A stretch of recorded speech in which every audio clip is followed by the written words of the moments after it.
confident that Seaman Schmuckatelli is probably AWOL at this point, but that was 3 days ago, and nobody had noticed that Schmuckatelli wasn't on board. Yeah, that can happen. So when I went to sea, I usually ate in the wardroom. The wardroom is less formal than it used to be most of the time, but it's still a little bit formal in that when you come to the table, you ask the senior officer present if you may join the table. You know, may I join you, sir? And it's generally it's a minor formality, but it is a formality. I was told, you know, don't start the next course until the captain, if he's there, until he finishes that course and things like that.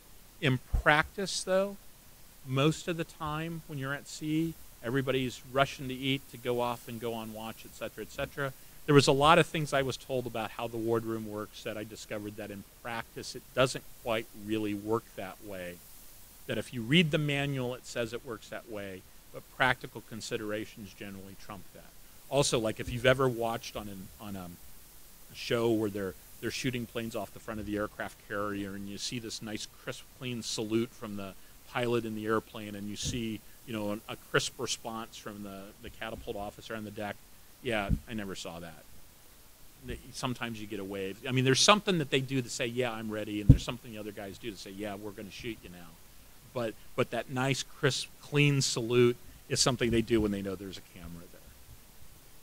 And that's based upon, I mean, my sea time started in 1999. It ended in 2004, so it was about a 5-year time period. And my first time at sea and my second to last time at sea were on the same ship. So, let's see. So, it's amazing how fast when you're at sea, how fast you can lose track of exactly what day of the week it is. Like, I was on board Constellation for 36 hours, and I had no idea what day of the week it is. And when I woke up, I had a watch that had 2 time zones. I couldn't tell which time zone was correct and whether it was AM or PM. You lose it almost immediately because you've got no external cues like the sun.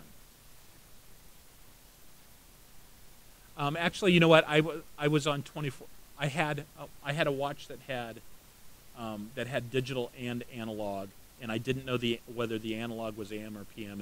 In the digital, I couldn't. And it had 2 digitals, and I didn't know which digital was the right time zone. So I actually had like 3 different sources at the time, and I didn't know which one was correct.